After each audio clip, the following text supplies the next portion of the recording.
Hello, traders. FX Pip Collector here. Today is Thursday, March 28th, and I'm going to be analyzing the Euro US dollar, starting on the monthly, working my way down to the 1 hour time frame for the full top-down analysis. So on the Euro dollar monthly, overall, I do believe that it will keep going up on the monthly. As what I mean by keep going up, I mean higher highs, higher lows, higher lows, higher highs, and just keep on trending up. We are very obviously going down on shorter time frames, but I still think the monthly will be in an uptrend.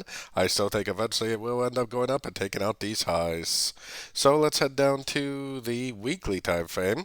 On the weekly time frame, I still believe this push up is a wave 1. I still believe this is an expanding flat wave 2. That would make this right here a 1. I think that would make this an ABC of 2, and I still think this is going up for a big old wave 3 like I was showing on the the monthly time frame. Heading down to the daily time frame, I do think it is pretty clear that this 5-wave uptrend is a wave 1. I think this is very clear also that it's a downtrend, wave A.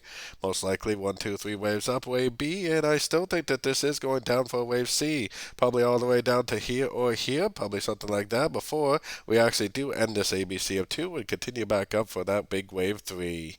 So taking a look at it on the 4-hour time frame. 4-hour time frame, I definitely think we are going down. To me, it looks like a 1, it looks like a 2. We're probably in a wave 3 right now.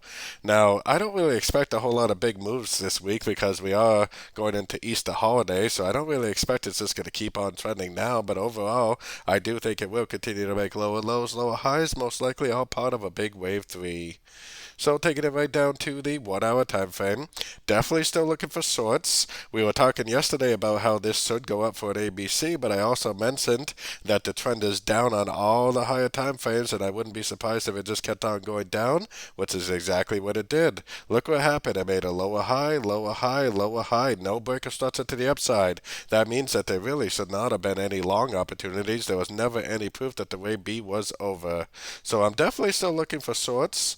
I definitely think that there is going to still be some more sorting opportunities. Maybe we will make a pullback. Like I said, the market is a little bit slow this week, but I'm definitely still primarily looking for shorts at the end of pullbacks. So don't forget to join my free Discord channel linked in the card up here above, and don't forget to check out my website linked down here below. As always, thanks and happy trading.